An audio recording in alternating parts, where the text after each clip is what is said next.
happy Friday. Clear that it is Friday from looking at the room. In a short while, I will be joined by our guest, who is the UNFPA, UN Population Fund Palestine representative, Nestor Oumuhangi. He will be joining us live from Gaza in a short time. I have a statement regarding the official signing that took place yesterday in Washington. I can tell you the Secretary General welcomes the official signing yesterday in Washington of the Washington Accords for Peace and Prosperity between the Democratic Republic of the Congo and Rwanda under the facilitation of the United States of America. He commends President Trump for his efforts and congratulates President Félix Tshisekedi and Paul Kagame on this important milestone. The Secretary General underscores that these agreements represent a critical step towards restoring trust between the Democratic Republic of the Congo, Rwanda, in advancing efforts for lasting peace in the Eastern Democratic Republic of the Congo. The Secretary General also welcomes the significant progress made under both the Doha and African Union-led progress. He urges all parties to honor the commitment they have undertaken, including the respect of a permanent ceasefire as called for by Security Council Resolution 2773. The Secretary General reiterates that the United Nations, including the UN peacekeeping mission in the DRC, MONUSCO, stand ready to continue supporting all efforts towards sustainable peace and stability in the Democratic Republic of the Congo and the wider region. On the humanitarian side, on the ground, our colleagues at the Office of the Coordination of Humanitarian Affairs tells us that hostilities are continuing across South Kivu province, resulting in more civilian deaths, injuries, and displacement. Since December 2nd, intense fighting, including the use of heavy weaponry and shelling, has been reported in several villages across the territories of Uvira, Walungu, Kabare, Fizi, and Kalehe. These attacks have damaged critical infrastructures and homes. Meanwhile, local health authorities in Walungu territory said that at least 13 civilians have been admitted to hospital. Intense fighting and roadblocks have rendered, unfortunately, evacuations impossible, and that is preventing an unknown number of injured civilians reaching the medical facilities they need for treatment. The violence has forced people to flee their homes, though the exact number cannot yet be determined. As of the end of October, there were 1.2 million people displaced in South Kivu. Between January and September of this year, we and our partners have provided food, shelter, and protection and health services to 1.5 million people in South Kivu. We yet again reiterate our urgent call for all parties to the conflict to uphold their obligations under international humanitarian law and protect all civilians and civilian infrastructure. Humanitarian access must be granted to allow for life-saving assistance to reach those in need. A couple of grim updates from Sudan. Our colleagues at the UN Children's Fund today note that drone strikes in Khadir locality in Kalugi in South Kordofan have reportedly killed more than 10 children aged between 5 and 7 years old. That was inside a kindergarten. UNICEF stressed that the killings and maiming of children and attacks on schools and hospitals are grave violations of children's rights. These strikes come amid a sharp deterioration in security across the Kordofan states since early November, driving up widespread displacement and deepening humanitarian needs. UNICEF says that medical services are collapsing, essential supplies are nearly exhausted, and education is disrupted, leaving children without learning opportunities and severe psychosocial distress. The UN Children's Fund continues to work with its partners to deliver life-saving support in Sudan, but the scale far exceeds the needs and the resources. UNICEF calls on the international community to step up efforts to protect children and to provide urgent assistance. And today we joined our colleagues at the World Food Program in strongly condemning an attack on a WFP truck near the town of Hamra el-Sheikh in North Darfur. That took place last night. That truck was part of a larger convoy of 39 trucks en route with vital food assistance to support hungry families who fled to Tawila in North Darfur in search of food and safety. To give you a scale, WFP supports about 700,000 people in Tawila with food support. The convoy was more than halfway through a 1,000-kilometer journey when the incident happened. This latest incident is the sixth serious attack on a World Food Program trucks, assets, and facilities in Sudan in the past year. 8 humanitarians and partners were killed, many more injured. This is, of course, unacceptable. There must be unimpeded access to reach the most vulnerable families in Darfur and all famine-stricken areas. Humanitarian staff and assets must never be a target, and the fact that we have to repeat that is a tragedy unto itself. Turning to Gaza, the Office of the Coordination of Humanitarian Affairs warns that insecurity continues to undermine aid operations and endanger lives. OCHA reiterates that under international humanitarian law, civilians and civilian infrastructure must always be protected and should never be a target. Between the 26th and the 2nd of December, our partners monitoring population flows in Gaza recorded more than 20,500 movements, compared with over 17,000 movements the preceding week. Over the past month, displacement has been driven mainly by heavy rainfall and flooding. Our partners who are managing displacement sites say they can oversee less than a third of the known locations where displaced people are sheltering, and that's due to constraints and lack of supplies. As a result, more than 1 million people at these sites are going without key support, including drainage of wastewater, as well as the construction and repair of community structures. Meanwhile, a new wave of displacement were reported over the past week due to shifts in the yellow cement blocks marking the so-called yellow line. We are also continuing to coordinate humanitarian missions within Gaza. OCHA tells us that on Wednesday, 6 out of 7 attempts were facilitated by Israeli authorities. Through these missions, humanitarian teams collected fuel, medical supplies, diapers, dignity and hygiene kits, soap, water, winter clothing, and other essential items from the Karim Shalom and Zikim crossings. Overall, between the 26th of November and Tuesday, humanitarian organization coordinated 54 missions with the Israeli authorities, of which 38 were facilitated, 7 were canceled, and 5 were impeded, and 4 were outright denied. Turning to the West Bank, our humanitarian colleagues warn that Israeli forces operations in northern area are intensifying, triggering a new displacement movement restrictions, school closures, and service disruptions in communities already affected by the recurrent operations since 2025. Over 95,000 Palestinians were affected by expanded operations by Israeli forces in the northern area in recent days, particularly in Jenin and Tubas Governorate. This was due to Israeli forces' operations, curfews, and other movement restrictions, displacement, damage, or destruction of private property and public infrastructure, as well as school closures with access to basic services disrupted.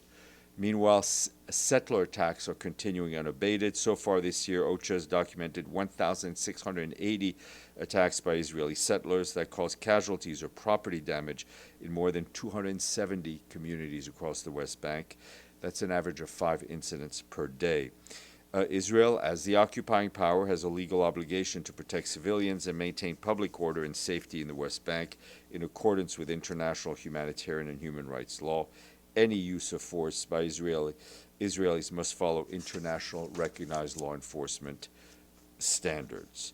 On Thursday afternoon, just moving up to Lebanon, peacekeepers from the peacekeeping mission in southern Lebanon, known as UNIFIL, observed a series of Israeli airstrikes in its area of operations in South Lebanon.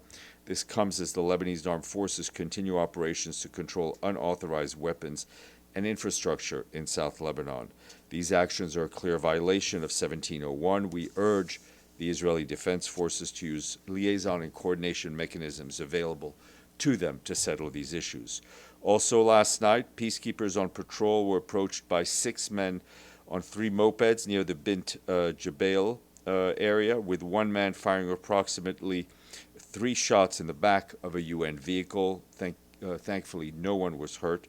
As you know, attacks on peacekeepers are unacceptable and a serious violation of 1701. We remind the Lebanese authorities of their obligations to ensure the safety and security of peacekeepers, and we demand a full and immediate investigation to bring the perpetrators to justice. Both parties must adhere to their commitments and obligations under 1701 and the understanding reached in November if they are to safeguard the progress achieved so far. Over the past several days, UNIFIL peacekeepers discovered 8 unauthorized weapon caches consisting of rockets, mortars, anti-personnel mines, grenades, ammunition, and small arms, all of that in several locations. Additionally, peacekeepers discovered 2 improvised explosive devices and plastic explosives made 4 separate discoveries of unexploded ordnances. In all these cases, UNIFIL worked with the Lebanese armed forces to ensure the safe destruction or removal of these hazards, which obviously pose a grave threat to civilians. Turning to Ukraine, our colleagues in the Office of the Coordination of Humanitarian Affairs say that attacks and hostilities continue to kill and injure more civilians across the country. In the city of Kherson, strikes damage energy infrastructure, leaving more than 40,000 people without heating, while night temperatures are getting close to zero. A local bakery in the city, supported by WFP, was also hit by heavy shelling, injuring 3 bakery workers. 2 delivery trucks were destroyed, and the bread facility was damaged. In Odessa, 60,000 people were left without electricity following strikes. Despite these challenges, we and our partners are supporting the response. This year, more than 1 million people in Ukraine received winter-related humanitarian assistance, including winter heating, and warm clothes. We also continue to send humanitarian convoys to deliver aid to frontline areas in Kherson, one of the most impacted frontline areas amidst the recent escalation of hostilities in the town of Liman. And in Donetsk, national NGOs with the support of UN agencies delivered emergency shelter materials and provided protection services to the residents of cities of Kramatorsk and Sloviansk impacted by the latest wave of attack.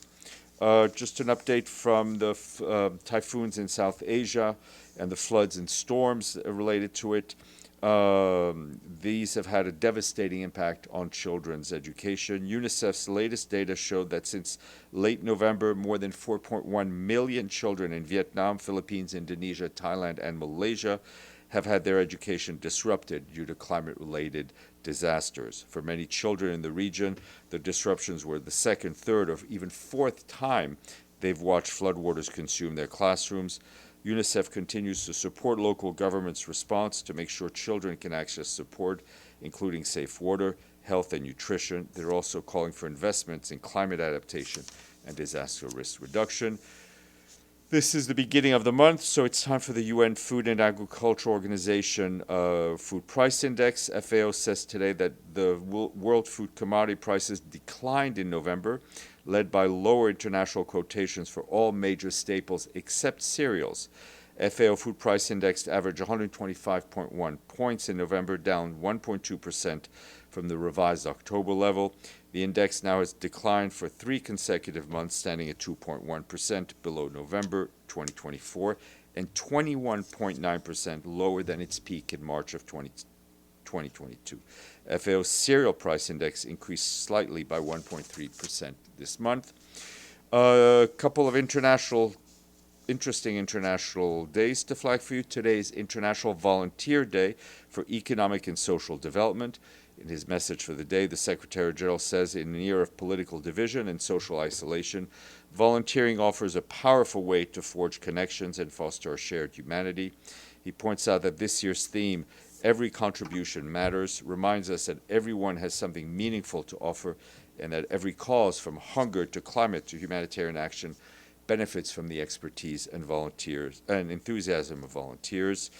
Today is also the week that marks the launch of the International Volunteer Year 2026. Over the next 12 months, he urges everyone everywhere to volunteer for a cause that matters to them. And if that cause is soil, it is good for you because today is World Soil Day. This day focuses on urban landscapes with the theme Healthy Soils for Healthy Cities. The FAO points out that more than 95% of our food comes from soils, but in the face of climate change and human activity, our soils are being degraded. And on Sunday, if you are taking a plane, it's a good thing as well, because Sunday is International Civil Aviation Day, which aims to help generate and reinforce worldwide awareness on the importance of international civil aviation to the social and economic development of states. I've finished. Yes, Deji. First, to follow up on the attack of WFPs in Sudan, is there any initial suggestion of who attacked the convoy? No. What about all those cases that happened in the past year? Listen, in some cases, people claim them. Obviously WFP is not a criminal forensics agency. They're not able to. They don't have the mandate or the know-how to kind of trace it back. And frankly, it stands to just, one sometimes has to restate the obvious. Humanitarian convoys should not be attacked. The truck that was attacked was in fact parked. It had been for some repairs, and it was attacked. And thank God the driver was not killed and not seriously injured. The envoy had 39 trucks. Convoy, yeah. Yeah, the convoy had 39 trucks. How many trucks has been attacked? Just one? Yeah, just one. Just one. Yeah.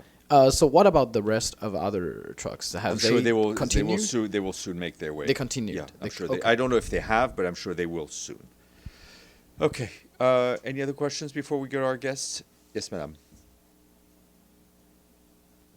Going back to Sudan, as the escalation is going up now, is there any recommendation to the Security Council to exercise any force or decision by force? Well, I mean, the Security Council has debated Sudan numerous times. Resolutions have been passed. What's important is that the parties recognize and abide by these resolutions. And what's important is that the Security Council and others send a clear message to the parties to stop the fighting and respect international law. Yes, Shuchan, please. Do you have a date for the Secretary General's end-of-year press conference? Yes, because it will be in the beginning of the year.